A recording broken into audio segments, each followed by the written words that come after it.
JD Bunkis, Sam McKee here on a Saturday. Leafs talk. Samsonov doesn't get credit for a home win tonight, or sorry, for a road win tonight, because that was a home game. I was just telling you, we ended up getting flipped off. Something happened with our old Quick Links friends. I've been to a million of those games. I don't normally feel bad for the fans of a stadium, because it's like, go to your game, buy your tickets, make sure that people don't just take over your stadium like this. Have some civic pride. I actually felt a little bad for the Sens fans tonight. That was that many Leaf fans in that building. That was one of the loudest Go Leafs Go chants I've ever heard in that building. And I have been to a lot of those games, and we have watched decades and decades of those games. I think it might be just one of the loudest Go Leaf Go chants I've ever heard, period.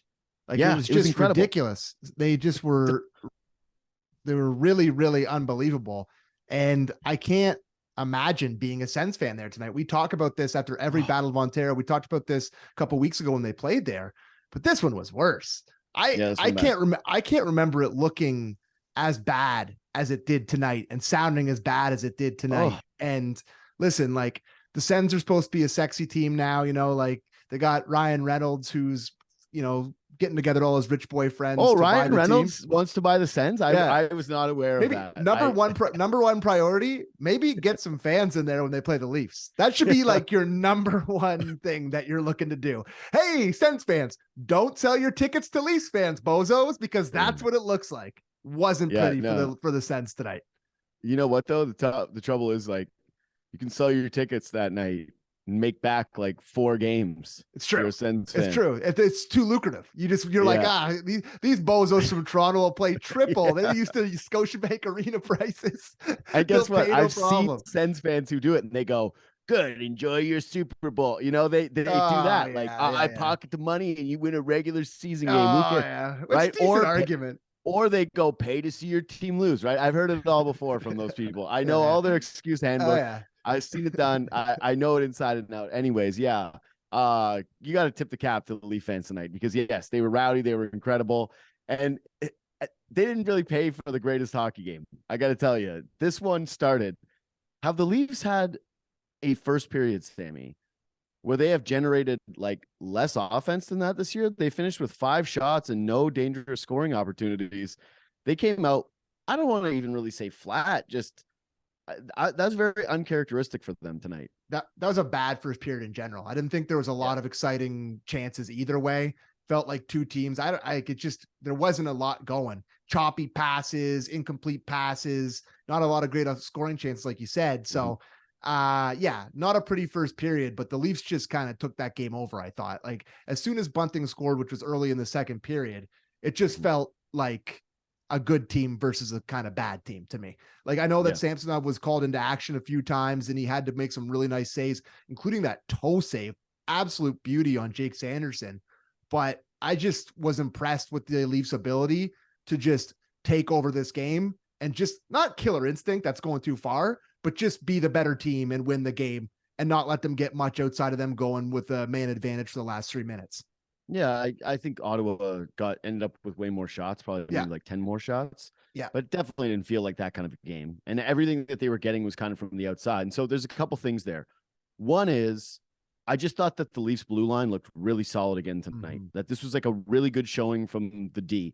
And primarily it was Brody and McCabe, and how that pairing, it's clear they've got to do it, right? Like, it's pretty clear at this point that these two guys are going to play together. And I thought, and this is kind of a bit anecdotal, I'm sure they've had other moments where they've been together, but tonight was the night where I felt like I noticed them the most, just as a really steady pairing, making D-to-D passes between the two of them.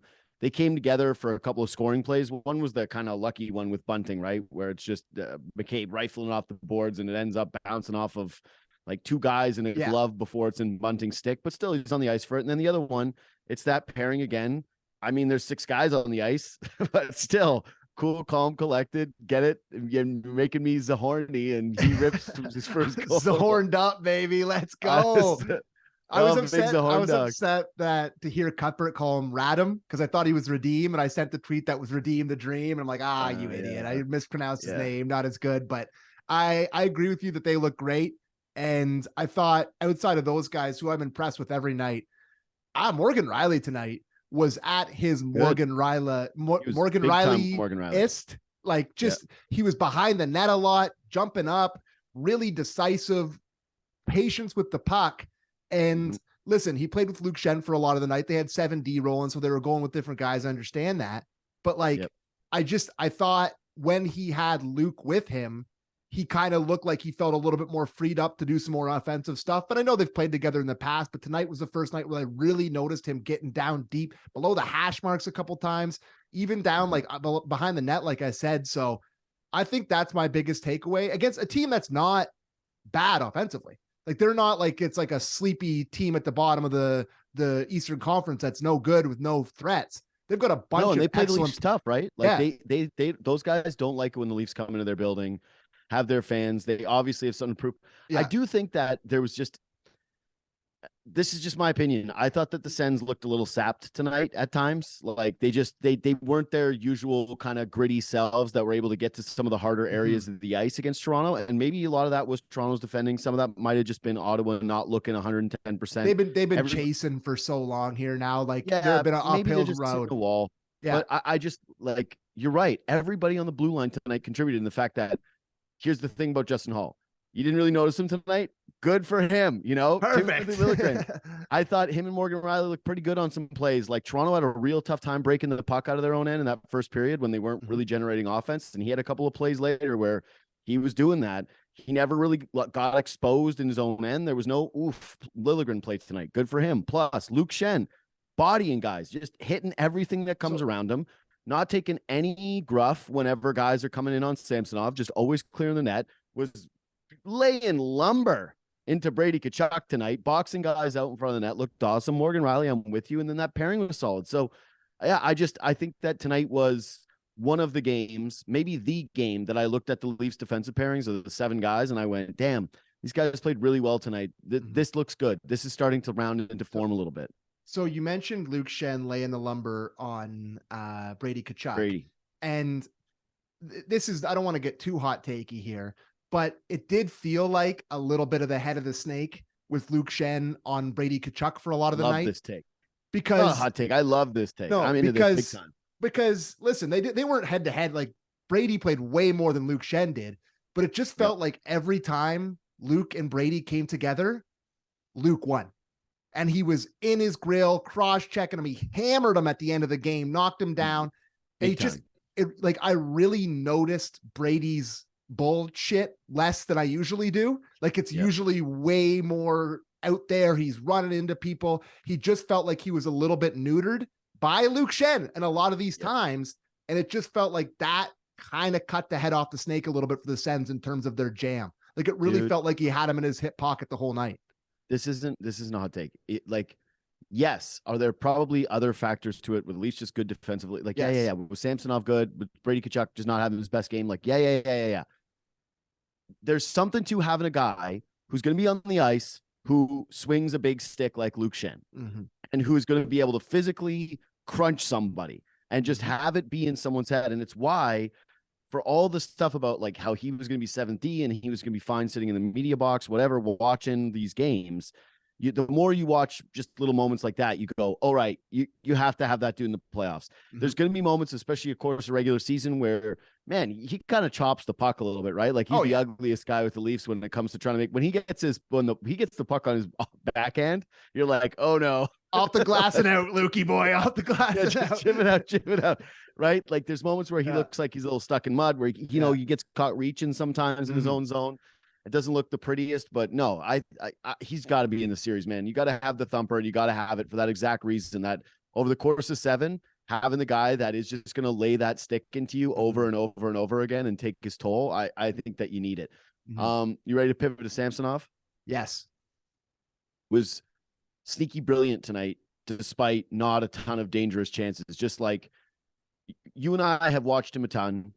To me, this was like the beautiful, confident, like way out of his crease, no like secondary opportunities, no scrambling, no swimming, just cool, calm, collected Samsonov, ripping glove saves. He was awesome tonight. I think that's a huge sign. If you get that guy down the stretch, then yeah, we can just put all the goalie stuff to bed because that's the best that a goalie can play on this team. Well, I mean, how many games are left? 7, 8? Like it's to bed. It's to bed. It's done. He's the game one starter. Yes, but yeah. Yes. It's to bed. Like in terms of who's the starting goalie in the playoffs, I think like you just want to see Matt Murray get some starts and look good and kind of build confidence so that you have him there. But there's no question in anyone's mind anymore. Like you said it, he was awesome tonight. And like I've said after every show we do, he just, when he's on, solid starting goalie. Looks good in the net, big, challenging, like got the glove square. That one save he made, I loved. I think it was on Joseph where he came down on him and he covered up the whole net. He shot high, I think it was high glove, shrugged the shoulder, put it out into the glass. He just looks big in there. Listen, we talked about this after last game and it's, the hope is a dangerous thing, but the way that he's looking these days, like it really feels like the Leafs may have found something here. I don't know what, we're not going to look past this year. We're not going to look past this run, but the way that he's building and the way he looks and with his pedigree and with his age, like he's, this may have been a pretty good bet for the Leafs. May have been a pretty good bet for the Leafs. Yeah.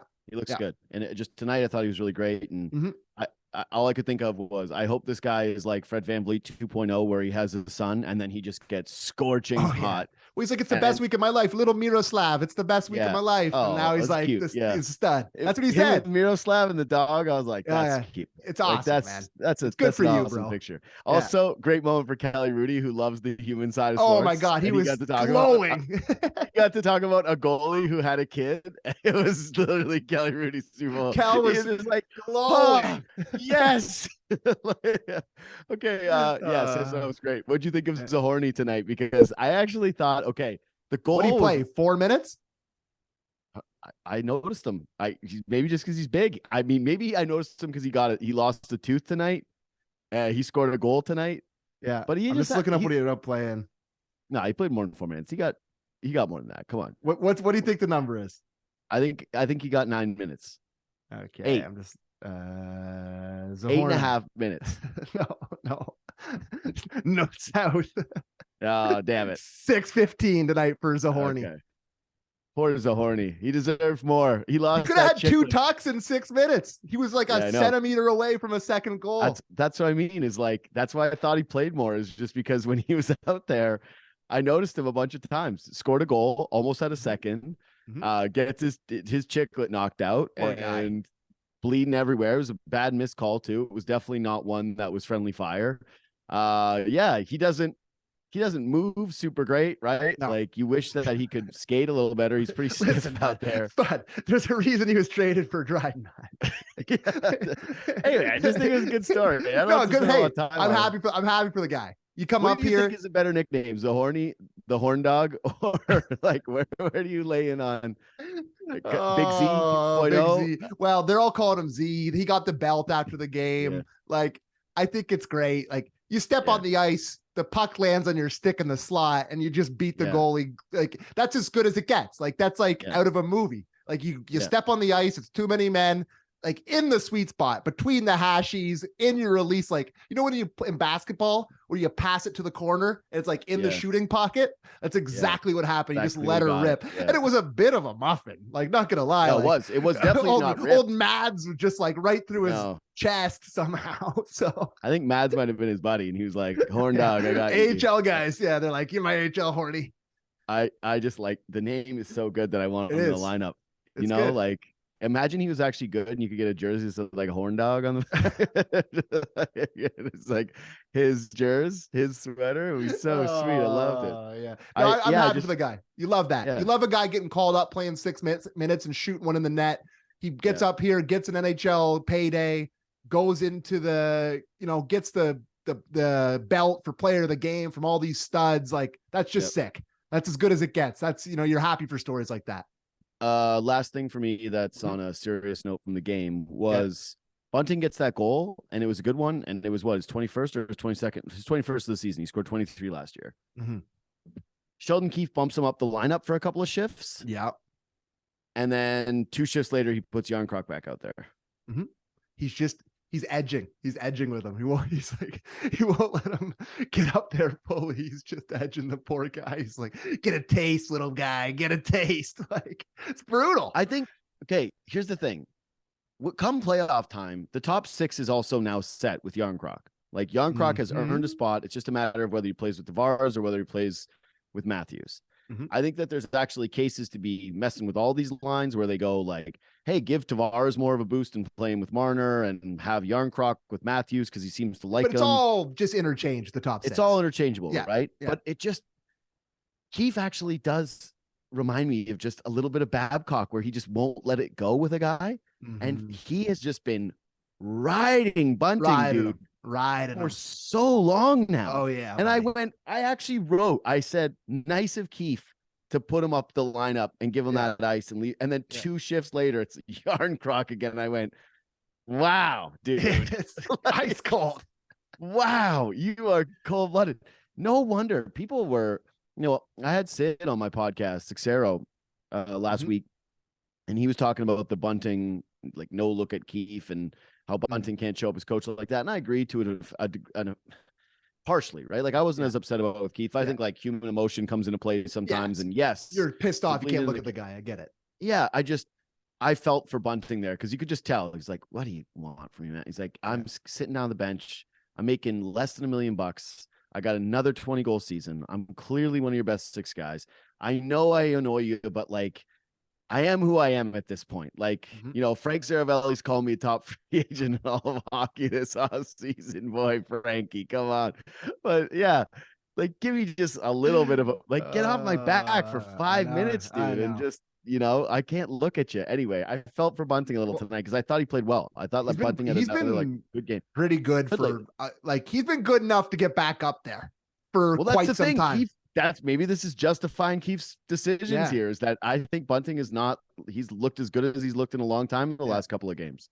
It was a great goal too. God, he just loves to Selly a little bit too much. Like that Selly was just a little bit over the top. It's just a bit over the top. Dude, here's the thing. Some guys are just not likable, and Bunting is not likable. So anything he does, whether it's the extra dive or the extra Selly, you're right. People go like, it just, dude, he's a Toronto guy who's playing for less than $1 million and he scores 20 goals a season, and people are like, they don't really feel a way about him, right? No, it's true. Some people do. No, there's a lot of people that do. Brent Gunning specifically, who does. Gunning, the guy with all the bad takes. Anyways, the guy who likes all the worst guys. We kind of buried the lead here. Kipper? Yeah, obviously. We got to talk about Kipper.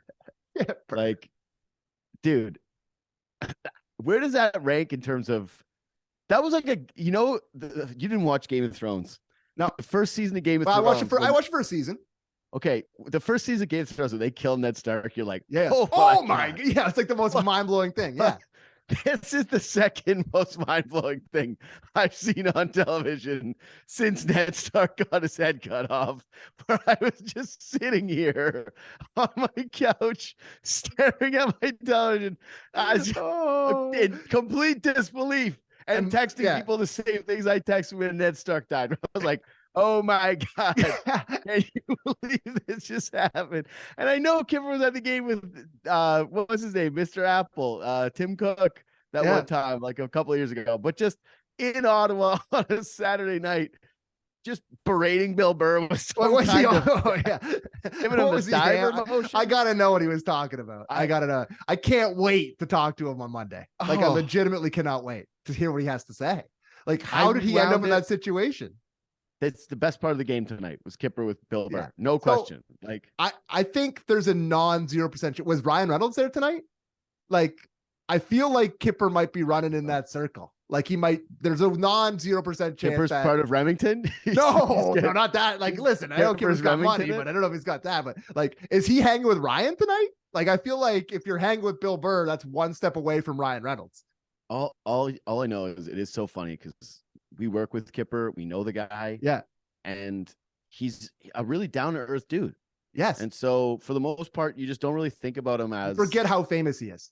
Yes. He is insanely famous. It's like how, how Ty Domi hangs out with Tom Brady's crew? And every time I see him, I go, how? What? It's like he played in New York. He was a fighter for the Leafs for a long time. Of course, he's famous, but still. Yeah. But same thing where you just see Kipper, you're just hanging out with Bill Burr. Yeah. Because carrying the conversation with Bill Burr. Dude, I gotta tell you too. So I'm jealous of Kipper in the sense of like he gets to hang out with Bill Burr because who wouldn't want to? But I would crumble in that situation so hard. I got nothing for Bill Burr. Like Kipper, the fact that he actually is able to speak to Bill Burr and try to tell him stuff. And Kipper bombed some jokes tonight that just did not land with Bill Burr 100%. He tried out some of the Kipper material on him, and Bill Burr went, what is this guy? He does. That's a bad Bill Burr. But God, I would never have the confidence to try a joke around Bill Burr. I'd freeze completely. I'd be lost because I would try to talk sports with him, but he would know more about Boston sports than me. Yeah. So you would look like an idiot because you host sports. Like I've got nothing. So now my number one dream now is that the Leafs get by Tampa and Bill Burr comes on the show Boston Leafs. Why? Because like Boston Leafs to make fun of because Borny will try to make a joke to him and he'll bomb. No, but that's great. No. If Born, that's actually a nightmare. You cannot let Bourne try to make one. Who was it? Who did Bill Burr eviscerate? Was it Bunkis? Yeah.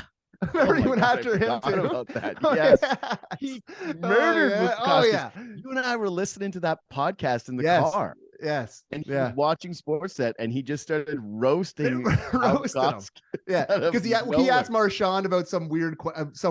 Yeah, it was a good question. It was like about like if he was playing or there was some weird thing he asked him about. And then anyways, we could wrap this up, but I just really impressed with Kipper's ability to talk to him. But you know what's going to be so frustrating with Kipper? Yeah. You guys are going to be like, he'll tell you about why he was there and what he's doing. Yeah. You guys can be like, what's Bill Burr like? And he'll go, he's a good guy. Because that's the celebrity code, right? Yeah, he's not going to say, he's a good guy. He's a good guy. He's a funny guy. Yeah, thanks. He's a funny guy. Top 10 comedian all time. Yeah, he's all right. He's pretty funny. He got some jokes. Funny. No, man, Bill Burr truly is top 10 comedian all time. One of the 100%. Funniest human beings on planet Earth. Absolutely. No question. Kipper and Nick Kiprios had his ear for almost 3 hours tonight. I love it. It just sat there. Like, have you ever heard of Lil Buddha? Next rewards. Oh yeah, Nick's rewards. That's what he's doing there. He's like, you get the Nick's rewards. I love it. Love you, Kippy. Subscribe to this podcast. Leave 5 stars. Hit us a follow on Twitter and Instagram at JD Bunkis, at Sam McKee. Yeah, all those things are super nice. Share the podcast when you see it. We're back tomorrow, Sunday. We'll see you then.